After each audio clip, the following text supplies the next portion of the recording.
महाविकास आघाडी आणि वंचित बहुजन आघाडीची मैत्री आता संपल्यात जमाय। कारण आहे प्रकाश आंबेडकरांनी आज केलेलं ट्विट।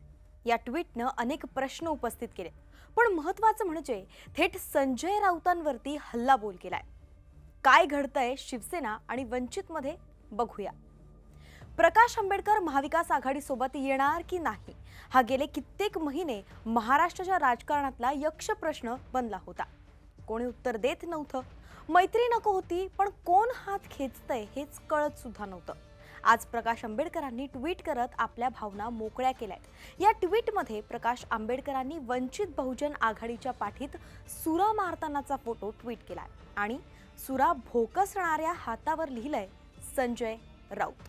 कालपर्यंत उद्धव ठाकरेंना सोडून जाणारे संजय राऊतांवरती आरोप करत होते। आज प्रकाश आंबेडकरांनी सुद्धा त्यांना टार्गेट केलंय। प्रकाश आंबेडकर म्हणतायत, संजय राऊत तुम्ही किती खोटं बोलताय।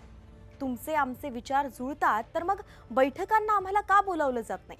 6 मार्चला झालेली बैठक सोडली तर कुठल्याच बैठकीला वंचितच्या प्रतिनिधींना बोलावण्यात आलेलं नाहीये। आजही महाविकास आघाडीची बैठक आहे, पण आम्हाला आमंत्रण नाही। तुम्ही तर आमच्या पाठीत सुरा खुपसायचं काम केलंय। सिल्वर ओकवर झालेल्या बैठकीत तुम्ही अकोल्यातून आमच्या विरोधात उमेदवार देण्याचा प्रस्ताव ठेवला। हे कुठलं नातं बनवतायत तुम्ही? एकीकडे आघाडीचं गाजर दाखवायचं आणि आम्हालाच पाडायची तयारी करायची। प्रकाश आंबेडकरांनी अत्यंत कठोर शब्दात आपल्या भावना व्यक्त केल्यात। संजय राऊत यांना टार्गेट केलंय।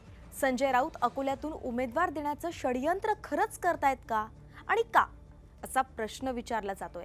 महत्त्वाचं म्हणजे प्रकाश आंबेडकरांनी पहिले हात मिळवला तोच उद्धव ठाकरेंसोबत। आघाडीत त्यांची नंतर एंट्री झाली।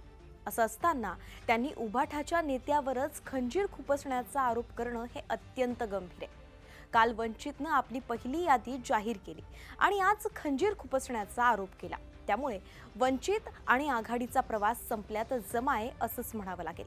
प्रकाश आंबेडकरांना सोबत घेण्याचे प्रयत्न का फसले, कोण आहे जबाबदार याचं उत्तर मिळायला काही काळ थांबावं लागणार आहे। पण तुर्तास वंचितच्या पाठीत संजय राऊतांनी खंजीर खुपसला हा आरोप तुम्हाला योग्य वाटतोय का?